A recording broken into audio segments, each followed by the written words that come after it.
I knew that when I signed on the dotted line, so to speak, that Afghanistan was going on, and that the chance of me going there as an RAF gunner was almost inevitable. Well, I personally wasn't actually sure what it was all about. You always assume the RAF is just airplanes and not the regiment, so it was a bit scary. It was 3 months into my tour of duty that we actually were in our first IED contact, and it really sent home that, you know, that it's quite dangerous out there, you know, stuff can happen.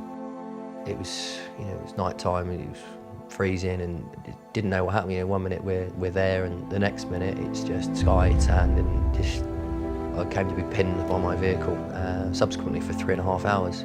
In some aspects I actually thought that was it, I'm a goner here.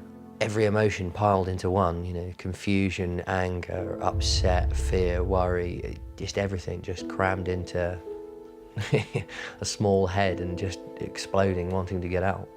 This gentleman came to the front door and he explained what had happened. And he said information would be coming through or phoning, and next thing we knew, within 3 hours, we had a phone call from Mike himself. I think it was quite clear from an early point that, you know, aside from the physical injuries that I'd received, that, you know, psychologically, you know, a screw had dropped out somewhere. I wasn't right in the head. I turned to alcohol pretty badly. I just kept telling myself I was fine when I think, you know, especially to my parents, they could quite clearly see that, you know, there was something amiss. There was clearly something wrong. It was, you know, my problem. I was dealing with it, which, looking back at it, is the worst way in the world.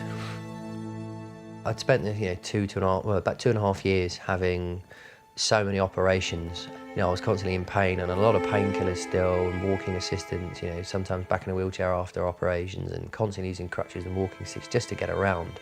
Eventually, we actually turned down and sat down with Michael, and I think between us, we sat down and talked about it and think, well, would it not be better to have it off? Even now, I can still feel my toes and I can still move them, and it's strange, but it's not there. And it took a while to get round that feeling. You know, I've really got myself back on track, you know.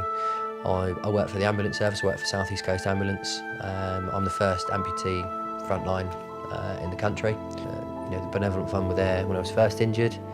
They were there during my injury, and now I'm out of the military. Here they are again going, you know, how can we help you? And, you know, they're helping me towards my degree to become a full paramedic and become the first paramedic frontline in the UK. He's turned out to be a very responsible adult. With the help and the mental support that the Ben Fund gave him, really helped, I think, made him sort of snap out of himself and realise that he's got to go ahead and carry on with his life.